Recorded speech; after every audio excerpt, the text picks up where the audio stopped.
All right, so ecology and the politics of scarcity. As Dr. Velson said, we're going to be following the thought of a fascinating writer and political theorist and philosopher by the name of, his name is Patrick Ophuls, but all of his books are signed as William Ophuls, which is his pen name. And he wrote a very, very important book back in 1974 that at the time was very, very controversial, and it's called the title of the class, Ecology and the Politics of Scarcity. And then about 20 years later, he wrote a revision of the book, the same name, but kind of updating it. And then that was, again, that was almost 30 years ago now. Or yeah, more than 30 years, 31 years ago. But one of the things that's fascinating is a lot of what he discusses in this book as a very real threat to democracy that he saw mounting and approaching is just as valid in the world we live in today. So I reread his book late last year in December, and I felt that it was a very, very important it was filled with lots of important of ideas related to our current situation. So in the class today, I want to briefly outline who is William Ophuls. He's still alive. I think he's 80 some years old, but he still writes. He's been writing lots of small pamphlets. So if anybody is interested in him, you can check out some of his newer publications. He's writing a lot these days about the ecological crises we're facing and how civilization might be able to respond to all of these crises that are coming. And his main kind of thought, starting back in 1974, um, was that there was this growing awareness in the 1970s. Remember, in the 1970s in the United States and in the Western world, there was the first oil crisis. It was the first time in history when people were confronted with the possibility that we might not have unlimited access to energy. So in the 1970s in the United States, there was the fight with OPEC and the organization. There was geopolitical tensions, and people in the United States would line up, and there would be hour-long lines of people trying to get into the gas stations. And this was kind of the first moment, especially after the World War II, where there had been this explosion of economic growth, and most people just kind of assumed that that was always going to continue. But in the 1970s, there was this moment that people understanding that this is an issue, right? We might not always have this cornucopia of stuff always and ever available to us. And so William Ophuls said there is a very real tendency to subestimate, to not consider in all of its weight the issue of ecological scarcity. And ecological scarcity, as you know, biologists and everyone, ecological scarcity is something that affects every species, every life form on this earth, right? When there is a lack of available resources, there's a whole number of effects in how organisms adapt, how their numbers, population numbers rise and fall. And so this idea of ecological scarcity is something that is very well understood in biology and in ecology.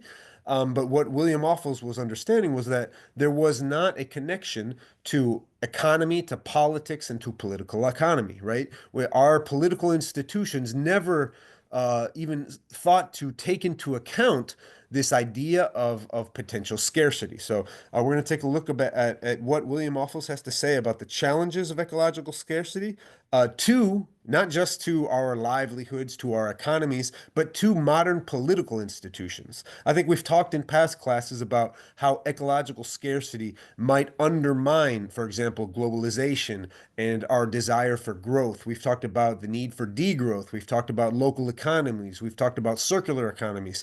And a lot of these kind of new ecological understandings of how to frame the economic models of our world are based on understanding the issue of scarcity, right?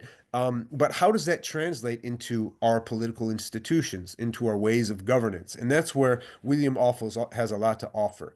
And then those of you who have participated in my classes know that I'm a fanatic of Ivan Illich, who's a very, very powerful thinker and philosopher who was active at the same time that William Ophuls was writing.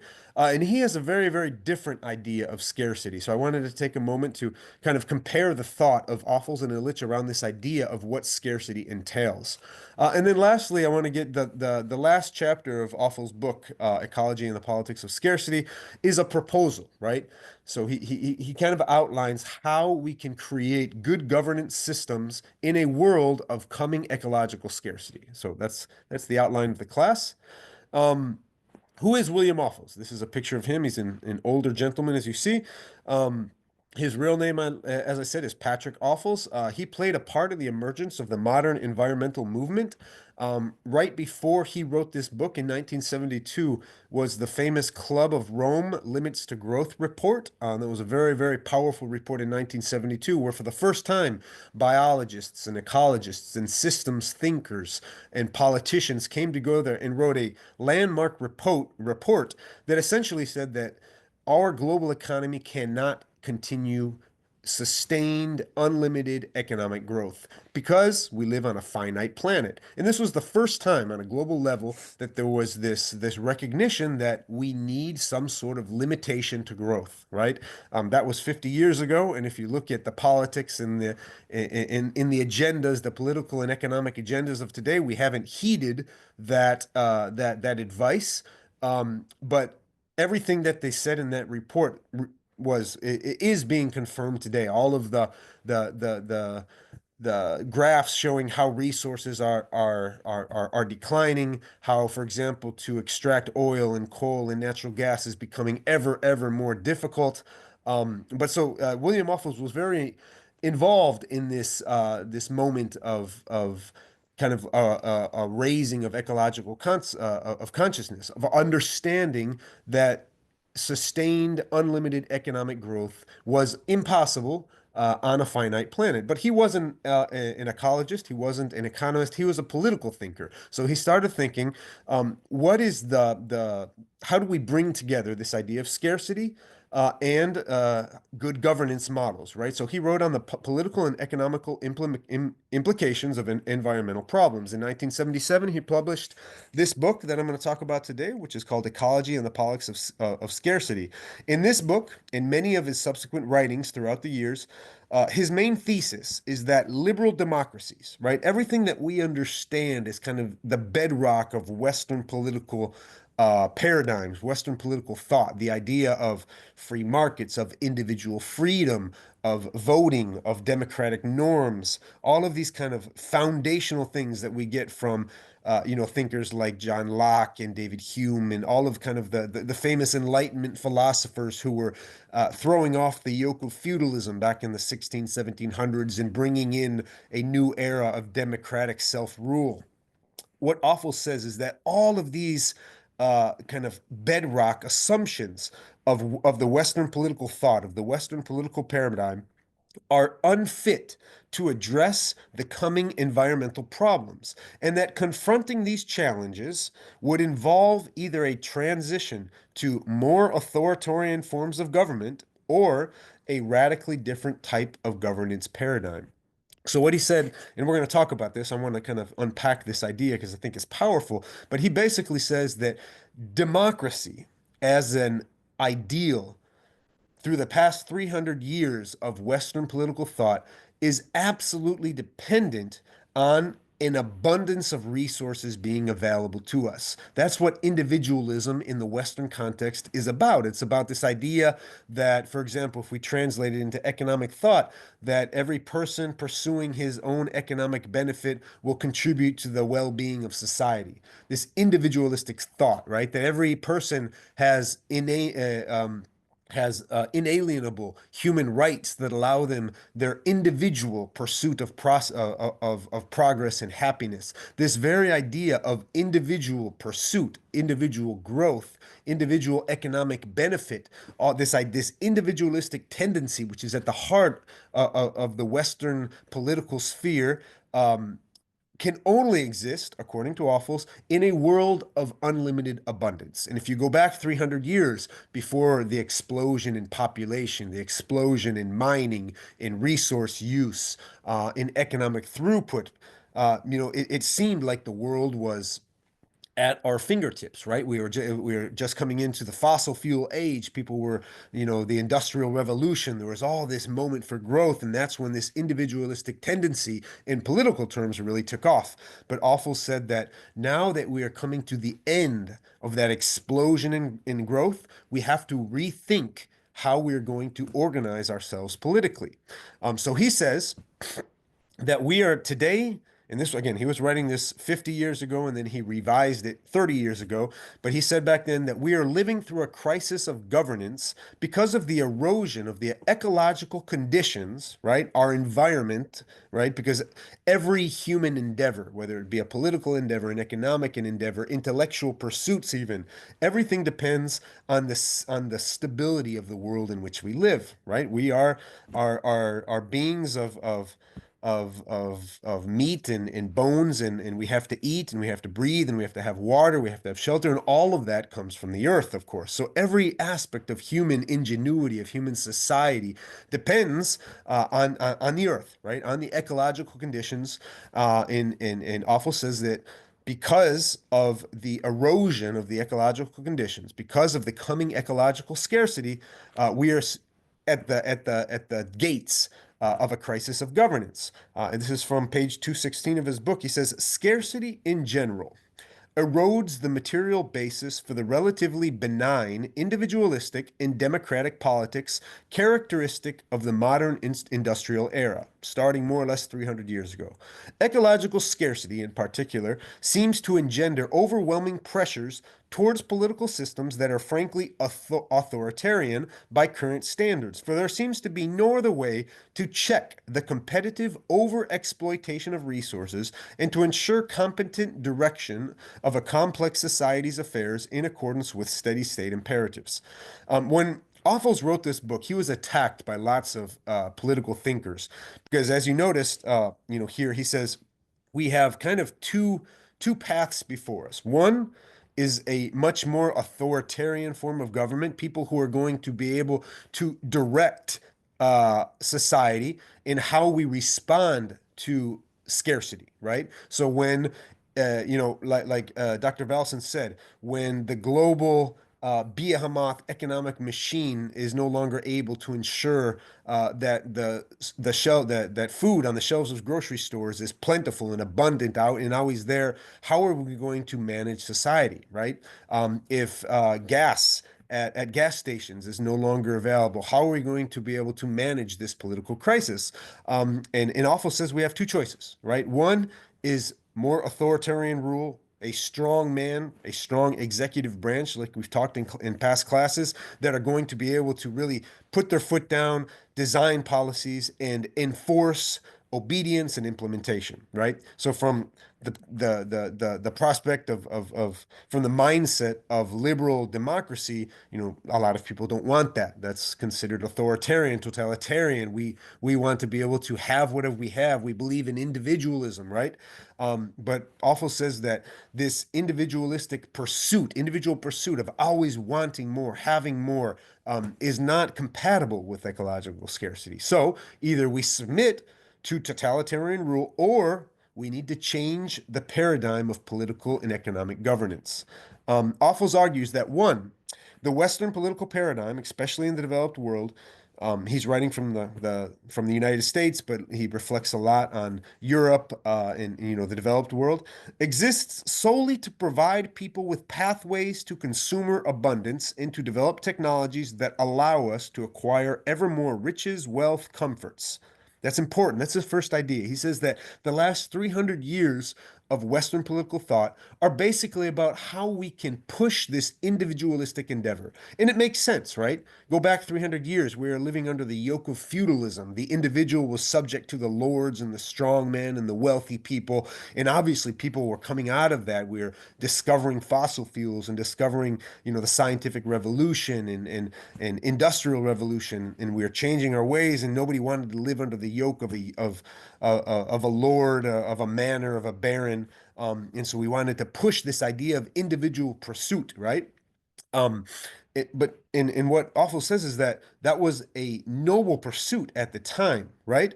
But all of our political institutions, our economic paradigms over the last 300 years are simply about how to help the individual always consume more, right? It's about how to create economic growth, consumer abundance for the individual, right? And the other point, his main point, is that the loss of that material abundance is the beginning of the destruction of the Western political paradigm. So Ophuls says that was a great pursuit 300 years ago when we hadn't ruined the world like we have today. But 300 years of compounding economic growth, of ever more powerful technologies, of a population explosion has led us to a place where we simply do not have the material abundance that we need to continue this pursuit. This is a quote from his, but these two are quotes. He says, "The premise of abundance necessary to support the invisible hand of the market of Adam Smith has vanished. We need now to return to a real understanding of what politics entails." He makes the argument that real politics is not about pushing the individual agenda. It's not about helping people access more technology, more goods. That's might be an aspect, but it's not what real politics is. And he's a political thinker. He goes back to Plato and Aristotle and all of these, deep philosophers who have been, for thousands of years, people have been questioning what is a good model of good governance. And he says we need to return to that. We need to return to philosophical thought about how we can govern ourselves, namely discovering ways to deal with the reality of scarcity in a given area, how to impose norms and laws that bind human desire for more, and to help the community discover what he calls a steady state of balance and equilibrium, where a reasonably good life can prevail. And he argues that throughout history, communities have always had to do that, right? Before the age of fossil fuels and consumer explosion, people were limited in space to what they could consume, right? There was a certain amount of topsoil, there was a certain amount of water, there was a certain amount of land, and how communities came together to negotiate who had access to that, how they were going to protect that, how they could create a good life within the boundaries and restraints of the places where they lived. That is politics, right? And we've lost that because for the past 300 years, we've had an explosion of economic, technological, energetic power that has taken us away from our places, right? We no longer have to discuss with our neighbors and come to agreements about how to manage local resources because our lives are no longer bound by localities, right? But Awful says that we are going to return to that. Ecological scarcity, in his line of thought, is obliging us to return to the places where we live, to the landscapes that sustain us, and what we need is a new understanding of politics about how to manage that. He talks a lot about the tragedy of the commons. So this is a little picture here. The tragedy of the commons has been long talked about. It was popularized in the 1960s by a thinker named Garrett Hardin, and it basically says that if there is a pasture that isn't owned by anybody, it's not owned by an individual, it's not owned by the state, it's not owned by the community, and there's a bunch of farmers that have cows, it makes sense for each farmer to want to put as many cows as possible on the pasture, right? Because it's like this pasture, everybody has it, right?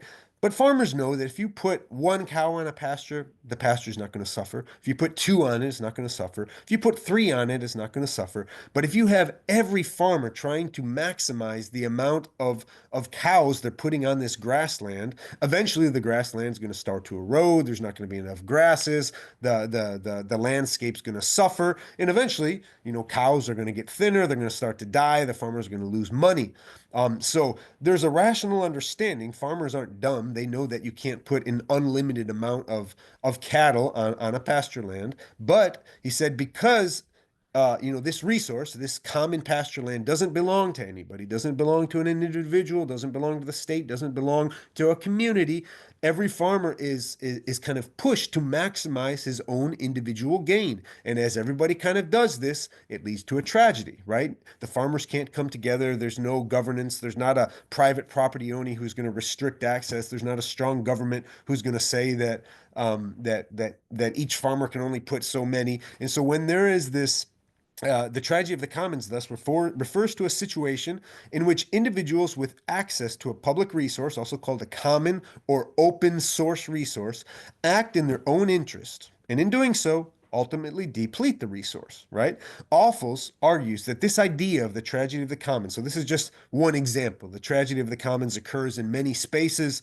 You can talk about fisheries, right? So international ocean areas where there are Japanese fishermen and North American fishermen and Russian fishermen, and they're all competing for the amount of fish that they can extract from this ocean ecosystem, right? And they all know that there's limits to how much they can extract. But the Chinese fishermen say that if we start to put quotas and start to reduce that so that we can maintain the fishing population, there's no assurance that the Chinese and the U.S. and the Japanese fishermen are going to do the same. So all these different nations are competing for a resource, even though they know and understand very well that by doing that, they're going to eventually deplete it, right? So the tragedy of commons is also a tragedy of governance.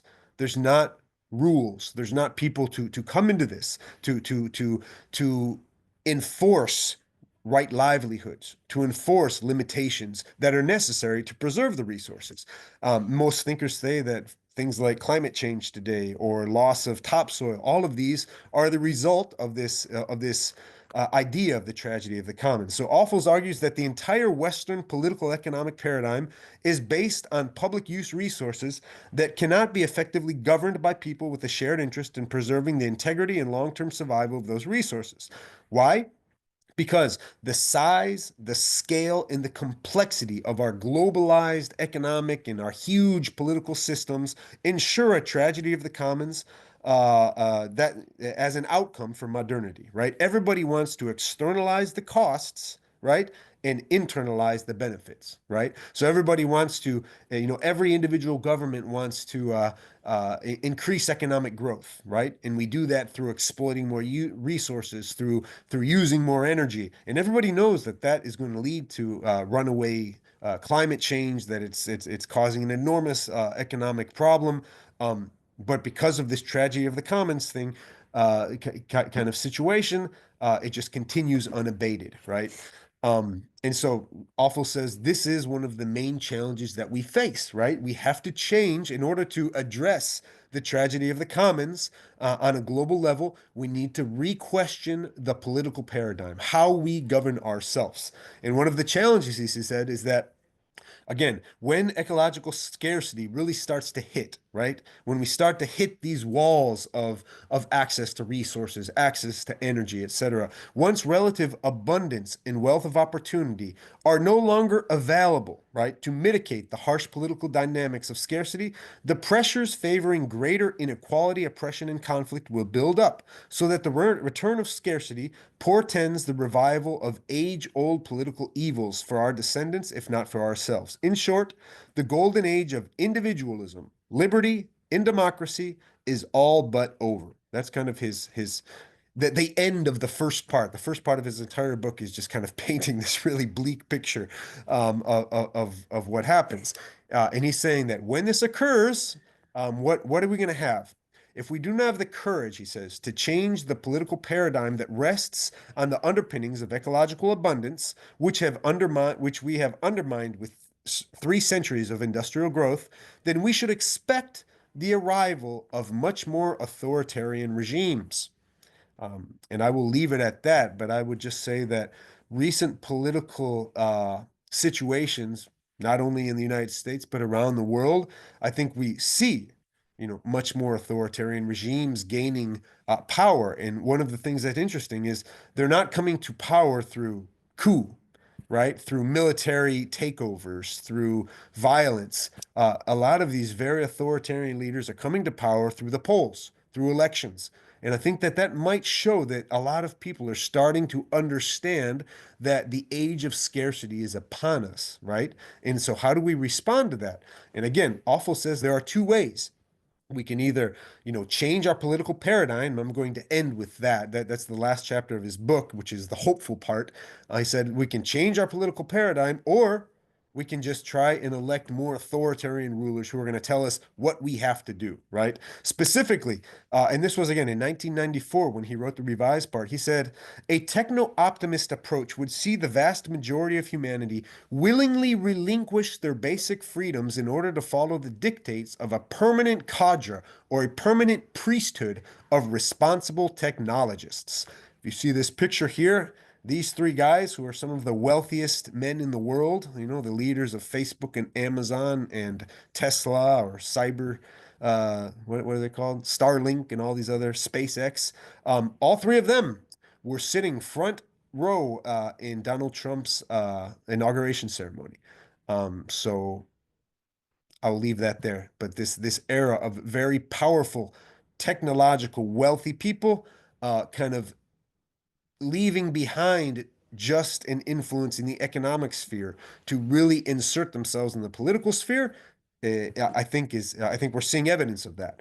The hope, according to Ophuls, why people would willingly elect people like this, the hope is that this priesthood, right? These wealthy, powerful technologists and the permanent need to innovate would be able to keep us in the maximum feasible steady state of technological superabundance in which we will use our alleged mastery of inexhaustible energy resources to evade ecological constraints instead of learning to live frugally. Right. And I think that's the hope. I think people understand that we're in a moment of transition, but we don't want to let go to this hope of abundance, of having it all. Right. And if we have to sacrifice maybe a little bit of our freedom, a little bit of the ideals of democracy to maintain that, well, so be it. Right. And I think that there's evidence that that's occurring here in the United States, in the country where I live in many places around the world. I just want to end before we get to the hopeful part here. Um, Sorry, let me go back here.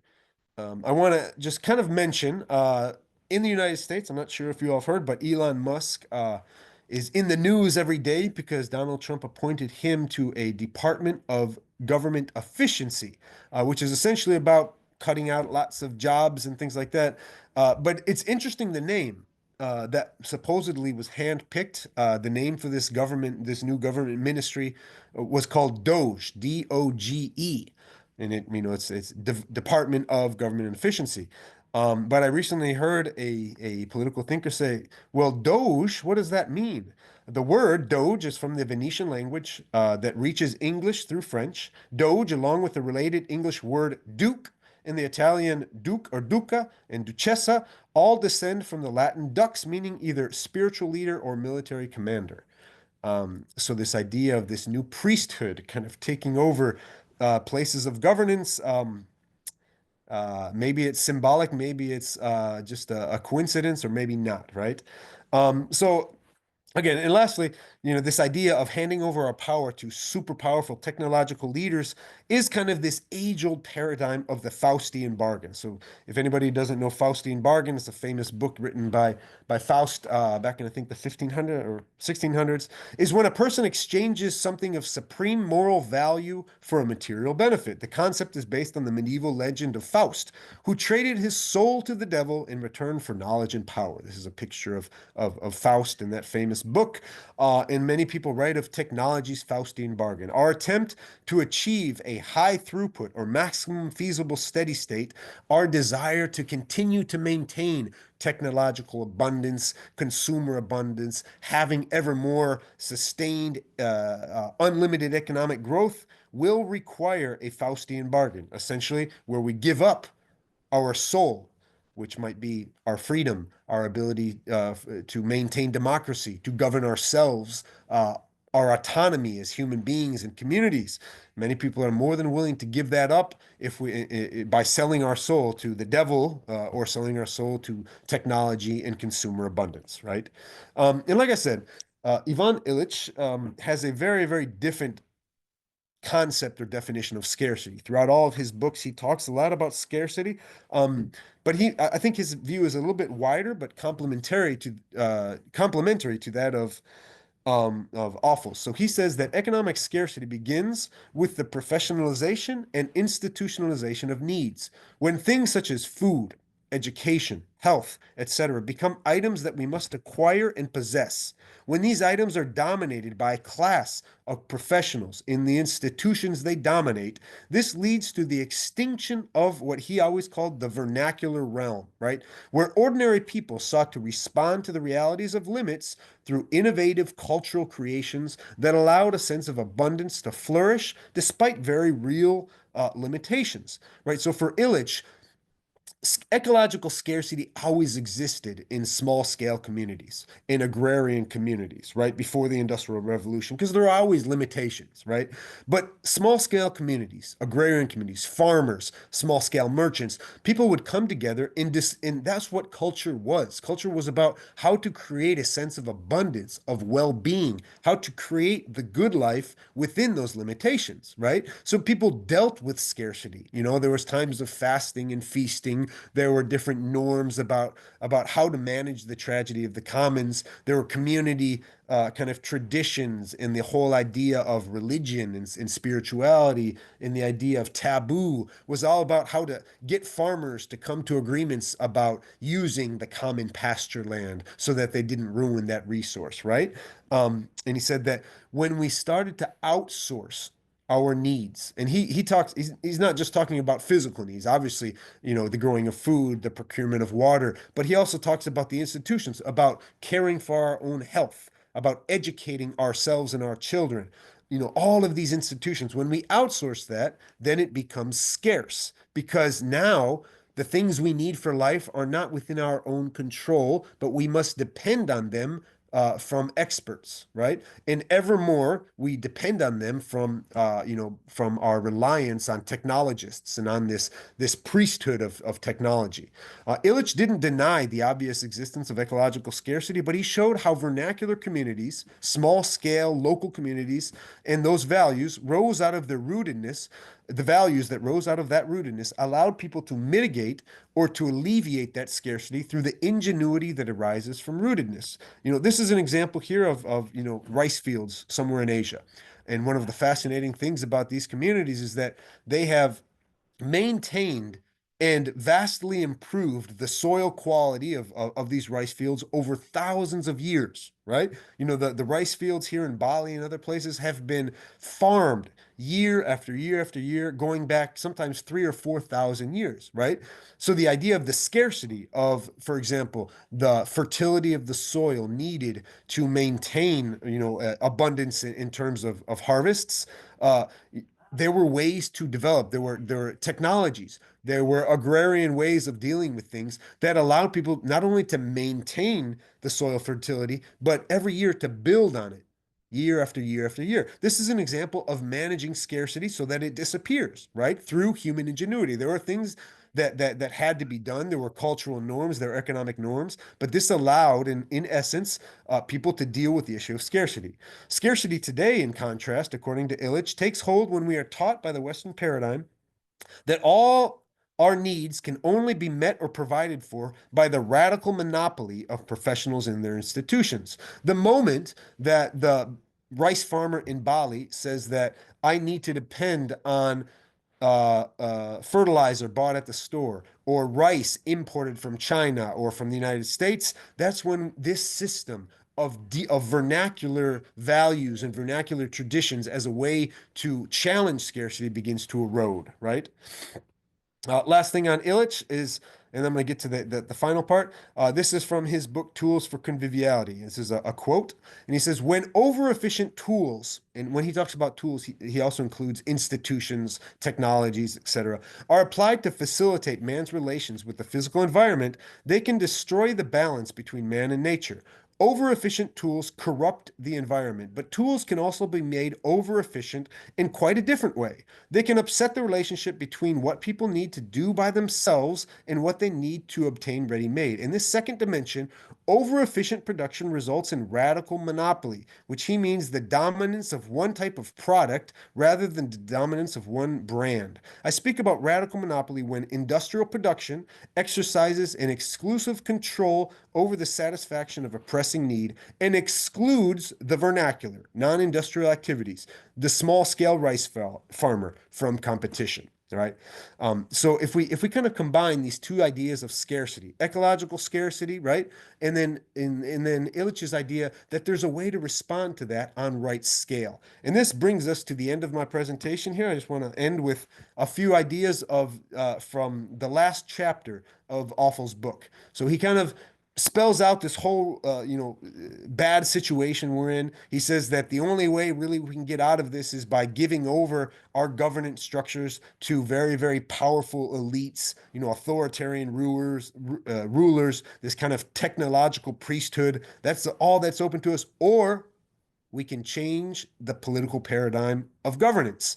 And he starts this with a great quote from a 1700 thinker, political philosopher named Edmund Burke. And this is a famous quote that I think we would do well to continue to consider. He says, sorry, it's a little long, but it's a good one. Men are qualified, men and women, human beings, are qualified for civil liberty in exact proportion to their disposition to put moral chains upon their own appetites, in proportion as their love to justice is above the rapacity, in proportion as their soundness and sobriety of understanding is above their vanity and presumption, in proportion as they are more disposed to listen to the counsels of the wise and good in preference to the flattery of knaves. Society cannot exist unless a controlling power upon will and appetite be placed somewhere.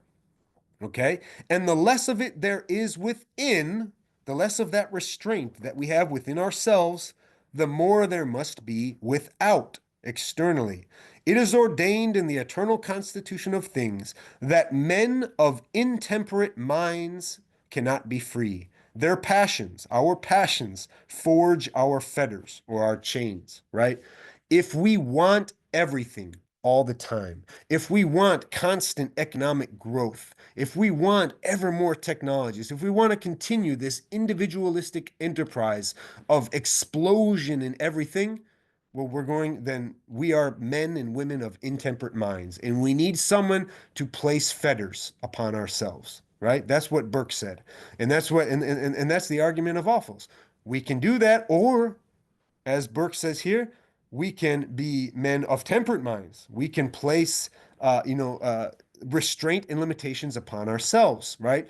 At the very end of the book, he says, the essential political message that I want to get across, Ophuls says, is that we must learn ecological self-restraint before it is forced on us by potentially monolithic and totalitarian regime or by the brute forces of nature. If we will not freely and joyfully place moral chains in our will and our appetite, then we shall abdicate to the brute forces of nature or to a political leviathan. This goes back to Thomas Hobbes, right? What should be our own moral duty? We should have the responsibility to do things for ourselves, to place restraint, to learn how to live together with our community, to respond to the tragedy of the commons, to live moral lives that understand that if we care about future generations, if we care about the world we are inheriting to our children, then we must put shackles on ourselves. Not to a point of destitution, right? But to a point of understanding that we can live well, good lives, within limitations, right? And so Rousseau, going back, this has been a political theme throughout history, going back to the 17, 1800s, Jean-Jacques Rousseau proposed small, self-sufficient, frugal, intimate communities that inculcate civic virtue so thoroughly that citizens become the general will incarnate in the Tao Te Ching, in the Asian tradition. The entire book of that is about how people can inculcate virtue in their lives so that they can govern themselves, so that they don't need a strong ruler. And all throughout the Tao Te Ching, they talk about how strong rulers are those who rule less because they inculcate virtue in their people and people govern themselves. In the United States, Jeffersonian democracy, the third president of the United States, Jeffersonian democracy, believed that the only way that the United States could flourish would be as a nation of self-sufficient, independent landed farmers. When people didn't have land, when they couldn't provide for themselves, he thought that democracy was on the downside. And then two more things. Many people who are going to oppose this idea of local self-rule, small scale, self-sufficient frugality. One of the things that always comes up is the rise of local tyrants, right? If we do this, then we're gonna go back to feudalism. People, the wealthy, the lords, the powerful people are going to come back and take power. And Awful's response to this issue by saying the tyranny that we're currently living in, right, exercised over our lives by impersonal forces, beyond any individual's capacity to comprehend, much less control, is far greater. Right? We're living under a tyranny today, tyranny of the market, tyranny of technologies, tyranny of very, very authoritarian regimes that are coming up. By contrast, local tyrants, if they do come up, are highly visible and few in number, so that at least one would know against whom to revolt. This lovely man here in this picture was the mayor of my town, where I live in the mountains of El Salvador, and he was elected in 2021 and was the most corrupt and horrible guy. And he lasted 3 years. And then the next time, people came together, and I think he got like maybe 3% of the vote, right? And it's because it's local scale. People know him. We know his father. We know his family. We know he's not a good guy. He got in by promising the world to everybody.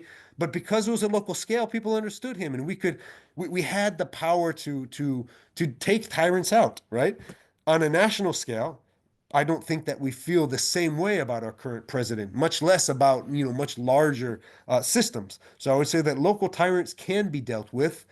These impersonal forces are much harder. So I think, lastly, I'd say this is what we confront. If we don't address the tragedy of the commons in the coming ecological scarcity, I think there's two outcomes, right? Ecological collapse, if we continue to do things as we want to do them, nature's going to have her way with us. And there is the very real, I've talked about this in the past, the real kind of cyclicality of civilization. Civilizations rise and fall.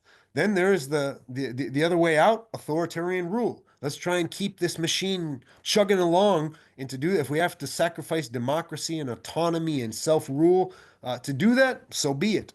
Maybe we can have a technology's Faustian bargain. We can sell our soul to the lords of the universe, to Facebook and to Amazon, to Elon Musk, and they can provide this digital world for us, even though the real world is falling apart. Or, and this is the last aspect of Ophuls, kind of hopefulness, we can learn how to find elegance in simplicity, in self-management, in correct scale, in right limits, right? It might not be the cornucopia of life that we've had the last couple generations, but I think history shows us that we can carve out good lives. We can carve out, abundant